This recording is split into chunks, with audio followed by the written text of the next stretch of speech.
Assalamualaikum warahmatullahi wabarakatuh.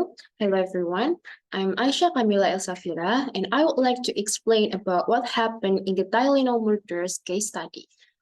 In 1982, a horrifying event happened in the Chicago area. People died after taking Tylenol that had been tampered with by someone who had added cyanide, a deadly poison, to the capsules. 7 people tragically lost their lives. This became a huge problem for Johnson & Johnson, the company that makes Tylenol. They had to act quickly to protect consumers.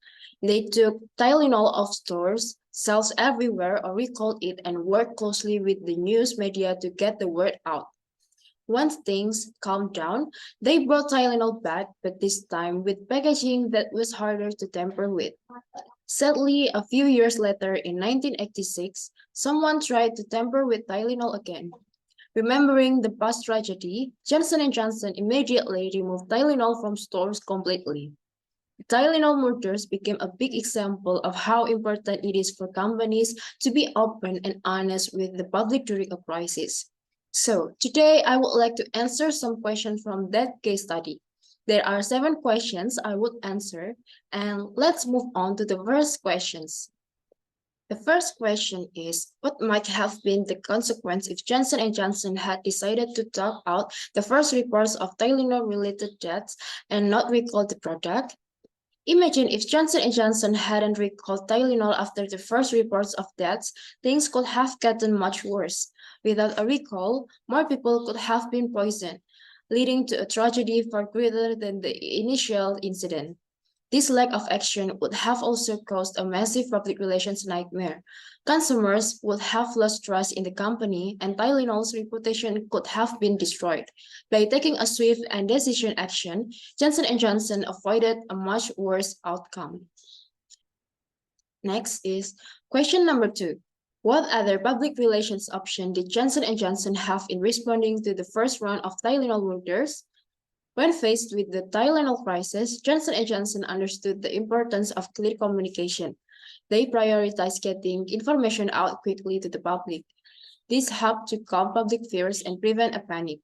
This included issuing statements and letters to explain the situation, offering a $100,000 reward for finding the killer, and advertising the new tamper-proof Tylenol format. By being open and transparent, Johnson & Johnson took control of the narrative and showed they were committed to public safety. Next, question number 3. Do you think the company made a wise decision by reintroducing extra-strength Tylenol? No. The decision to reintroduce Tylenol after the tampering was a complex one. Johnson & Johnson should have waited longer to ensure complete safety and prevent further incidents. This would have allowed them to do more research and tamper-proof packaging and potentially identify the culprit. However, a speedy reintroduction with improved packaging was necessary. Tylenol was a valuable pain reliever for many consumers, and a long absence could have caused hardship. Ultimately, Johnson & Johnson chose to relaunch with new safety measures. This was a risky move, but it also showed their commitment to bringing a safe product back to the market. Next is question number 4. In lack of the response of other companies not to move precipitously when faced with a crisis, do you think Johnson & Johnson should have acted quickly to remove the Tylenol product when the second round of Tylenol murders occurred in 1986? Yes. In 1986, a second Tylenol tampering incident occurred. Some companies might hesitate to act quickly after a similar crisis, but Johnson & Johnson, a swift response was crucial. They had just recently recovered from the first tampering scare. Taking immediately action to remove the product again demonstrated their commitment to prioritizing consumer safety. A slower response could have eroded the trust they had just begun to rebuild. By acting quickly, Johnson & Johnson showed they learned from the first crisis and were determined to prevent further harm. This helped maintain consumer confidence in the brand. Next is question number 5. What specific lessons can be derived from the way in which Johnson & Johnson handled the public relations aspect of these tragedies? A major lesson that was taught from the way Johnson & Johnson handled this public relations crisis was how they managed positive public relations regardless of being in a PR nightmare. Simply handling the issues by being open and honest allowed them to do so. Next is question number 6. What was the media environment when the Tylenol crisis occurred? How might the results have differed if the crisis occurred today? The environment when the Tylenol crisis occurred was much less technologically and social media savvy as the environment was live in today. If this crisis were to happen in today's society, I personally do not think that the crisis would have happened a second time. With all of the technology today, Johnson & Johnson would have been able to find exactly what the deadly component was that was being put in these capsules, as well as coming up with a more effective way to prevent the crisis a lot quicker.